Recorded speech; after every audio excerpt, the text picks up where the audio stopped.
My cat got me through depression. My cat helped me learn. My cat helped me realize that maybe I might want kids one day. Like, my cat really, I think the biggest thing that I learned from raising my cat is that I can live a life not in light of the experiences that I had, but despite them. It is literally 4 a.m. and should I be up right now? No, but I kind of started to just want to live on my own timeline. Hi. Speak of the kitty. This video is about you, Mochi. It's about our relationship. It's about your story, Mama. I'm gonna see if I can get better angles when she comes, because I know she's gonna keep coming. Is this a good angle? Should I move you? She's so sweet. Like, that's what today's video is about. A lot of people ask me how I got like this tight-knit relationship with Mochi, how she wants to come around me, how she trusts me, how like I became her person in a sense. Oh, I wish my hair wasn't so stale, but we're gonna work with what we got. But anyways, like when I think about the full spectrum of Mochi and I's relationship, it's hard for me to pinpoint like one piece of advice or like, you know, something like quick and attainable for people to take. Hey, funny seeing you here. What? You know it's not time yet. You still have like 4 more minutes, Mochi. Yeah, it's hard to pinpoint like one little thing, like especially after 4 years of curating this relationship, it's really hard to pinpoint what I did early on to kind of get this kind of relationship that we have now. Yeah. So I think it would be a good idea to go over the story of Mochi, how I got her, and everything that kind of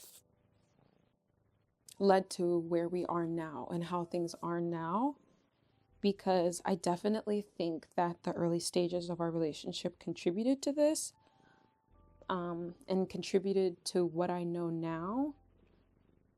But I do know that I don't have the same situation replicated with Rico. However, I do see a lot of, well, speak of the kitty. I do see a lot of similarities as Rico grows up that I recognize that people were looking for in their relationship with their cats. Yeah, so I thought maybe knowing Mochi's story, and then maybe I'll make like another video about Rico's story, or I'll kind of encompass Rico's story into this, so that we together can kind of figure out and pinpoint what kind of things led to the relationship that my cats and I have now, or my cats and I have kind of grown together. So starting with Mochi, okay, in 2020, I was a freshman in college and I had my first semester, and then I was about to go back for a second semester and COVID hit. No, that's not what happened. What happened is I had my first semester, and then my second semester around May, COVID like officially hit its first shutdown. And that day I remember I was supposed to go on a trip, an outreach trip to Miami, I think it was. And I just remember being like, I didn't want to be locked down on my campus. So I caught a ticket home and I didn't return back to my campus until I was a junior in college. I promise this matters to the story. Breakfast has officially been served. The way she... Okay, anyways. Second half of freshman year, there was a 1-year gap. This is what matters about this, okay? In between that gap, it was the first time that I was living in a more adult mind. I like lived by myself and kind of felt my adult self kind of festering in this world. And so I was like, well, I know, I'm kidding me, an alarm turned it off. Okay. Anyways, I've known since I was a little girl, okay, that the moment that I have the ability to like sustain a living for myself, I'm gonna be able to sustain a living for a cat, an animal, a pet. Actually, back then, I probably thought I was gonna have a snake because I was just kind of obsessed with snakes, and snakes are still like a symbol in my life for a different thing. Wait, what? But anyways, yeah, I ended up just falling in love with cats and kind of aligning with cats better. And yeah, I was going through a lot of things at home. Like for me to choose to stay home during my gap year, it's not like a normal family where it's like, oh, I have my family home and I'm just gonna stay there. It was more like, oh, shit, it's time for me to handle myself a little more. Like I really do appreciate the people during that time that let me stay with them. Um, but anyways, that was a really hard time for me. I felt there's so many emotions going through my head because I didn't realize how much of an effect Mochi has during like some of my pivotal years. This is exactly why I made this channel, because we don't realize the impact that our relationships with our pets have on us sometimes. So I'm going to try to say this in like the most cohesive way possible. I had a really, really hard time on my campus. And so I decided that I didn't want to return. And I didn't realize that I wouldn't return for my entire sophomore year of college. And after I realized that, I wasn't just going to be gone from my campus for a couple of weeks, I was going to be gone for damn near a year. I wanted to get my cat, or my pet, my dream pet, as soon as possible. And I thought that cats, when I considered all the reasons that I wanted a pet at that time, i.e.,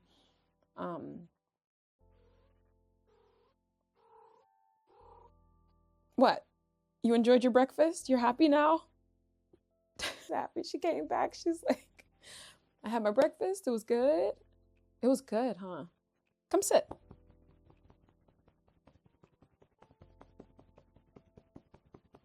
Come. I think I was talking about when I decided that I wanted a cat. I just figured cats and dogs had just like the most affection, but cats, I had more time. It was easier for me to commit to than dogs. I felt like I would better be able to raise a cat than I would be able to raise a dog. So I decided. So then I asked my mom, who I was staying with at the time, if it would be okay for me to start that journey, because she knows I've been passionate about animal care and wanting an animal my whole life. And getting an animal at all was a very, very difficult thing growing up in my childhood. Basically, just saying, it was very hard for me to have like a childhood animal to grow up with. And so my mom knew like this was a pivotal part in my life at some point. And so when I presented it to her, she was like, girl, yeah, like it's about time. You're already taking care of yourself, like for the most part. I wasn't able to have my own home at the time, but anyways, yeah, my mom was very supportive of the idea. So I remember like refreshing my mindset about some things that I'd learned through the media that I wanted to like make sure I was prepared for, or like not misinformed about. Like for instance, milk. All the media keeps presenting like, oh, if you see a cat running around the street, like just put some milk out there and you're just going to give them explosive diarrhea and really, really upset stomach, because they are basically lactose intolerant. Like, so I'm glad I did my research on that. But anyways, after doing some basic research, I learned that like the number one route to go about with this was rescue, of course. Because mind you, like I knew that there were options for where to get animals, but after doing my research, I realized that rescue was basically in my eyes, the only option. And so I went that route. So then I did some research about rescues in my area and I found one that I liked. And then through rescue, I also decided to foster, because I was reading through what the adoption process and that adoption application process looked like. And to be honest, I kind of hated it for most of the places in my area. And even the place I decided to rescue for, I didn't really like the adoption process. Like it's just a lot more strict and a lot less informative, if I'm being completely honest with you. So I do understand that it is pressing to get these animals homes. However, I do know that like in the state I was in and who I was at that time, I needed more options than just what they had for adoption. And so I started reading up, and I knew fostering was a thing. And so I started reading up on what that really takes, because I thought that process would be harder. But if I'm being completely honest with you, it's 10 times easier, 10 times faster, and more efficient, in my opinion, to foster an animal than to start with the adoption process. However, I'm pretty sure a lot of rescues would say a lot of different opinions. So this may be controversial, what I'm saying, but it's just my truth. It's just my truth. I decided I was going to foster, and I also read up a lot about how fostering 2 cats is better than one, because I thought about the idea of me going to work and like the baby being a little bit alone. Even though cats are fine in their solitude, I'm just like, as developing kittens, like I know they have their biting stages and playful stages. So I was like, they're probably going to want a sibling to hash that out with. Especially I have a younger brother that's only 2 years younger than me. Literally growing up, we were called thing one and thing two. So I definitely understood that aspect of like, could have grown up as an only child, but I do see the benefits of having a sibling around. Boom. Sign up with the rescue, ask them, sign up to be a foster. And it was literally just like, put your name here, put your email here, and put the date. Like they had a weekend that they, like literally it was every weekend there was a transfer that was available for you to sign up for. And so that's just what I did. And then I found out about their Facebook group. So I just joined that and literally just put my email and like what I was looking for. And at that time, I was obsessed with the idea of getting a black cat because I just felt like I aligned with black cats so much. And I just love the way these voids look, like these walking voids. It's just so gorgeous to me. Like I love the way black cats look. So I was really, really stuck on getting a black cat. I just said, black kittens, bring them to me. That's what I want. And usually between like 8 weeks is when they start allowing people to foster. Sometimes if they're in really, really sticky situations, they'll let you foster like earlier than that. Yeah, earlier than 8 weeks, I actually wouldn't recommend for the average person to start fostering a cat. But yeah, that's kind of what I requested. And then I got an email back saying, all right, like here's your transport, you know, arrive at this time on Saturday. Here's your information. This is what information we need from you. Just pull up, we got it all. And so, yeah. I think it was like 2 weeks that I waited, and I told my boyfriend about it. And so he was super on board with getting these cats, and he actually helped me get the cats the day of. But anyways, I just know that like a few days before I was picking my cats up is when I actually found out who I was fostering and how many. And I was very, very grateful to see that I had one black cat. And then I saw this like torty colored kitten, and I was like, oh, this is such a cute pair. Like I'm really excited to meet them. And so my boyfriend and I go on that Saturday, pick them up from the car on the transport. In this little transport carrier, there's this cute little tortie and this cute little black cat, and they're both just like, their personality, like the tortie's personality was out the roof. Like she was like walking up to the front of the cage, putting her paws through, like very, very comfortable. And the black cat was just very like shy, but super duper cute. And I was just so excited about this pair. I'm serious. You know, it's very ironic that I'm talking about a tortie and a black cat, and here you guys are. I think I might start on my nails while I do this. Yeah, they were just super duper cute. They had the cutest little personalities. And the tortie especially, like she really wanted to get out. Like she wanted to get to know the world. And so my boyfriend and I kind of pulled over for a second and got to know the cats. The black cat stayed at the back of the carrier.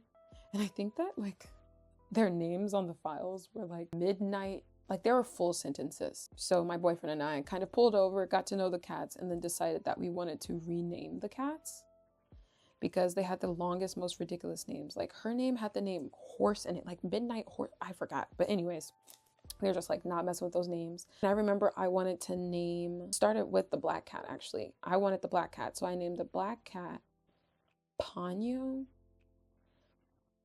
And then I was like, I'm obsessed with Rihanna. So I wanted to do something that like reminded me of Rihanna. And so I thought about her last name and I was like, ooh, Fenty. And then I was like, oh, but like this cat, like I love the way that black cats look, like it's so luxury. And I was like, Fenty. So I named the cat Fendi, the black cat Fendi. And then my boyfriend was obsessed with the tortie, and he was thinking about how he wanted to keep the tortie. And he was like, I'm going to name this tortie after me. And he's a videographer. He edits music videos, and so his name was Cruddy, and so he named the tortie Cruddy. And we brought them home, and like the tortie was just super rambunctious, and she kind of brought the life out of Fendi, the black cat. And they got really acclimated to my mom's apartment pretty quickly. However, after we started to get to know their personalities a bit, and you know, we just started to learn a little bit more like what it's like to raise these cats on the floor. I just remember we realized that like Cruddy just didn't match this cat's personality. And I remember like really, really enjoying like either Ponyo or Mochi as names. And so I was really obsessed with this mango mochi from Trader Joe's, which they don't even sell anymore, which pisses me off. But I was really obsessed with this mango mochi from Trader Joe's, and so I decided to name my cat Mochi, or the Torty Mochi. And yeah, Mochi and Fendi just started to grow after week 1, and then week 2 with us. We really had a blast together. And then I remember we were scheduled to get a spay surgery for the cats. And so we brought them to get their spay and neuters, and they were both just like high off their asses when they got home. Like, I remember I took this iconic picture of Mochi with her tongue sticking out. So cute. But then, yeah, the next day after the surgery, I went to work. So I didn't really remember getting to see much of the cats that day. But I get a video message from my brother saying that he's concerned about the black cat, Fendi. And I was like, what are you talking about? And I was literally at the clinic, working. And I was like, sir, like, I deal with animals every day. What are you talking about? The cat's heart is jumping out of its chest. Like, that just sounded kind of ridiculous to me, because that's an immediate concern. And he sends me a video, and I literally visibly saw, I wonder if I can get this video footage. I'm going to try to look at my messages deep, because, oh, it broke my heart to see this cat's heart jumping out of its chest. And as soon as I saw that, I messaged. Luckily, this rescue has a doctor that works very, very close with the fosters and the staff. And I messaged the staff and that doctor as soon as I could. And I said, this looks very concerning. I need to bring the cat to you guys now. Like a murmur has to do with like the flow of pumping. I don't know if a murmur, I didn't know at that time. Like, I'm still not sure, but like, I was like, a murmur does not lead to your heart beating out of your chest. Like, those two just didn't align for me. So anyways, yeah, the doctor, we sees the video that my brother sent me, and we take Fendi to the doctor. And my boyfriend and I were sad about it, but we were hopeful. She told us that after she was gonna take the cat to her house to care for it overnight.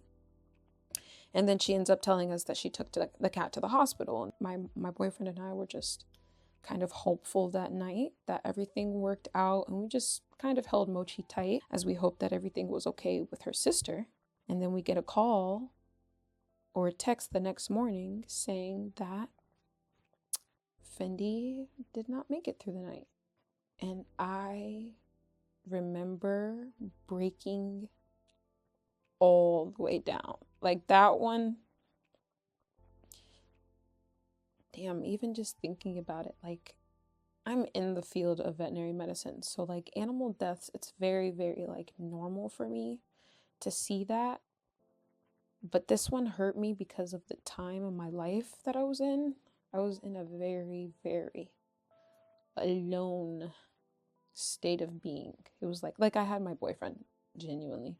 It's really, my life is complicated, but basically I was very alone in my experience in my life. And he was the support system that I had in light of all of the crazy shit that I was dealing with. But anyways, these cats were a light at the end of the tunnel, and the black cat in particular, because I was hoping that, you know, this would be my first family cat. She would be my first cat that I raised myself, that my journey through being a veterinarian was going to heal. And so it hurt me at that time for a lot of reasons. I mean, I even remember calling, like, it was my first time. I think I got a therapist for the first time, like 2 months prior to that situation happening. And I remember calling my therapist, like, we had no meeting scheduled that night. And I just broke down in my car, and I was like, why is this my life? Like, it's like everything around me is like built to destroy me or destroy like anything that, I don't know. I was just very depressed in that time of my life. Very sad time of my life. But anyways, yeah, Fendi died, and that really, really hurt. And I remember, like, my boyfriend, I was torn between whether or not I was going to keep Mochi. I was like, you know, like, they're such a cute pair. My boyfriend wanted Mochi, but he had a pit bull and a Rottweiler at his house. So it didn't really make sense for him to have a cat. And his mom hates cats. And I was gonna have Fendi. And then everything kind of changed after that night, and we both just doubled down on making Mochi not feel alone, or making, I don't know, like it was just very scary to know that like she was playing with her sister the day before, and the next day she wouldn't have a sister anymore. I wasn't really sure how she would process that. So my boyfriend and I just kind of really committed to showing that cat a lot of love. And that's who Mochi is today. We ended up keeping that cat, raising her. Mochi ended up going everywhere with me, and yeah, that year ends of us living in New Orleans together, of us living in DC together. We kind of moved around together all over. And then I had the option of returning back to college. And I did my junior year. And I knew that I was going to do any and everything that I could to make sure that that cat and I stayed in college together. And so I reached out to my therapist to try to get an emotional support animal letter, but that didn't work out for her own personal reasons.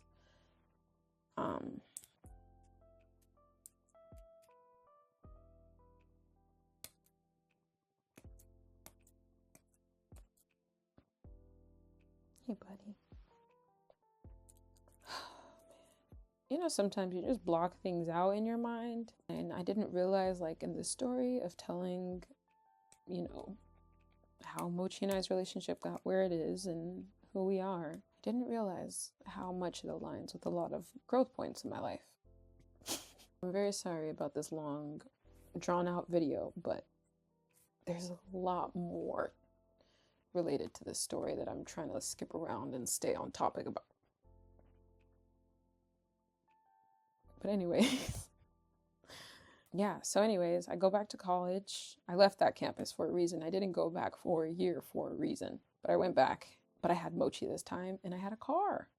I had done 2 big girl things during that year. And yeah, the ESA letter didn't work out, but I brought my cat back, and I was going to make it work, and I was going to figure it out. And we did. She and I kicked it in my dorm. I had my own dorm to myself when I came back, and I lived in like a really cool pimped out townhouse. And that year, I think, is what really took Mochi and I's relationship to the next level. So like year 2, basically, with Mochi is what I really think took it to the next level, because I would come home. One, I was a homebody. Like, I hated my campus. I wasn't really a big fan of, like, every time I went out, I felt worse and more alone when I went out than when I just stayed in my own space, or like stayed with people that were close to me, or even just stayed with my cat, just Mochi at that time. And so Mochi and I spent a lot of time together. That's where like I did stuff like playing tag with her. That's where I started to pay closer attention to like what her little interests in life were. And then that's when I started to just talk to her. Like, I would come back from a long day and I would see that like she's happy that she sees me. And so I would say, "Hey, excuse me, sir." And so I would be like, "Hey, girl," because I was really just that happy to see her. Like, and she just kind of started chittering and talking a lot. She started just like responding back to me, and we just started to slowly just build and curate this like beautiful relationship. And then there was a stage where Mochi became like an emotional support animal, not just for me, but like for lots of other people on the campus. And other people on the campus started to fall in love with her as well. And like really through that, I learned like Mochi kept me grounded. That girl, like, I watched our relationship growing and flourishing during that time, and like it meant the world to me, especially because like the whole point of me being in college was to become a veterinarian one day. So yeah, it was a really good feeling. And then for me to graduate and then get like our first official home together was amazing. And then for us to try fostering in our new home for the first time, and we end up getting a black cat and a calico, not a tortie. And my boyfriend ends up falling in love with the black cat, and that's how we got Rico. And I saw Mochi start to flourish a relationship with him, and I just saw Fendi in Rico. There was a version of me that lived an experience in life where I thought dreaming like this was too big. Anyways, whatever. My relationship with Mochi it was more than just getting a cat because I wanted to. It was because I was truly alone. And I think that like putting Mochi and her just individual being on the same level of respect that I just like gave myself or just wanted on the daily, maybe like that premise during college helped to contribute to like the fact that I tried yesterday, literally like yesterday or the day before yesterday, I tried a new trick with her for the first time, and she got it in 1 second, because I think she's just built this level of trust with me, or just this level of understanding and communication with me, that we understand each other when we communicate now. Yeah, and it's starting to flourish with Rico, and so I'm so excited about being able to one day tell the whole story about Rico and who he's grown to be. But this boy isn't even 1 yet. You're not even 8 months yet. You're just a growing baby still. You're just a baby.